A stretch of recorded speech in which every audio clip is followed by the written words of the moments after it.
Today's scripture reading brings us to 2 Samuel chapter 8. It's a pretty straightforward chapter. This chapter takes place over a period of time, and it essentially serves the purpose to detail the conquests of David and the border situation during David's reign. Now, I have this chapter broken down into just two sections. It's, like I said, it's pretty straightforward.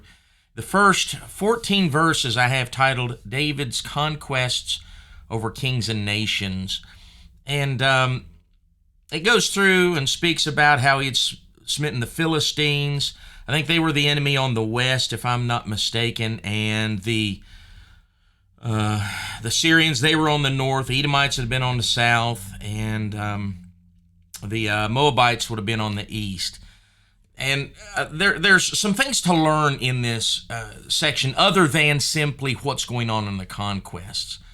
I want to point this out because it can be a little confusing. Verse number 2 there, what he is saying in verse number 2 is 1/3 of that army of the Moabites were spared. So when it says, casting them down to the ground, even with 2 lines measured, he to put to death, 1 full line to keep alive. So there was 2/3 of the Moabite army that he put to death, 1/3 he spared, and they became tributaries and brought gifts. One thing really to take away is verse number 3. Verse number 3 says this: David smote also Hadadezer. I should have looked that one up. The son of Rahab, king of Zobah. And he went to recover his border at the river Euphrates. Now, the border in which he's talking about was relinquished during Saul's time.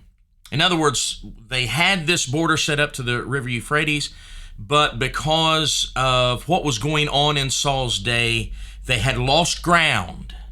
Okay, that which God had promised them was now in the possession of someone else. So David went to recover that ground that had been lost. In our country today, over the last 50 years, man, we have lost ground for Christ. But we can recover it, and that's the thing.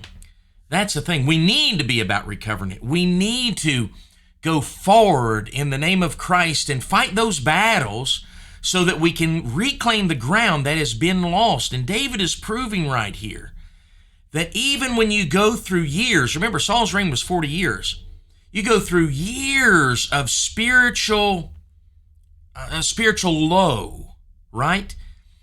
That you can reclaim ground. We can reclaim ground here in America, but it's going to take some Davids raising up. All right, so there's that. An important repetition I want you to see. You see it in verse number 6, and then you see it there in verse number 14 as it closes out this portion of Scripture, is this: and the Lord preserved David whithersoever he went. Okay? So God preserved David whithersoever he went. God blessed David. Now I want you to see something else. If you go down there to verse number 10 and 11, the latter part of 10, it says here that after Toi, king of Hamath, had heard that David had smitten the hosts of Hadadezer, and because he had fought him, Toi had sent gifts unto David and sent him by the hand of his son. And Joram brought with him vessels of silver and vessels of gold and vessels of brass. Verse number 11, which also King David did dedicate unto the Lord with the silver and gold that he had dedicated of all nations which he subdued.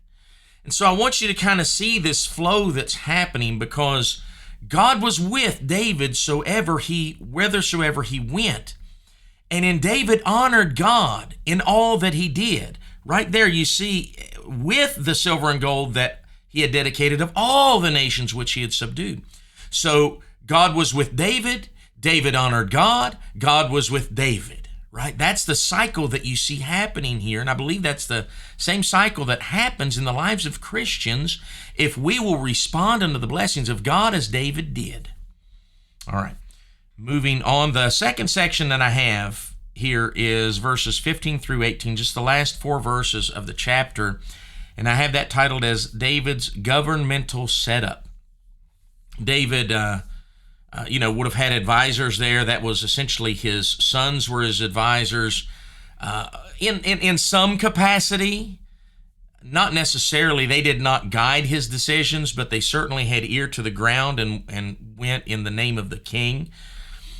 But you had his priests that are mentioned. You have the king of his army, which is Joab, and he's mentioned. So it just has kind of the governmental setup here in verses 15 through 18. One other thing, let me show you this. One other thing, you see this in verse number 15. And David reigned over all Israel, and David executed judgment and justice unto all his people. Now I say that because every king renders judgment. Every king will bring judgment down upon the people, but not every king is just.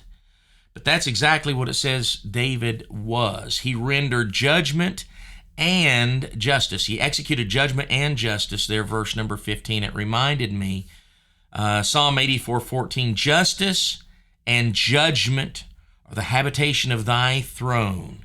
The Bible is truly correct when it says David was a man after God's own heart, because that's what God does. God is judgment and justice. That's the habitation. That's the basis for him. And this is the way David ruled in Jerusalem during his tenure. All right, so that's going to do it. That is Second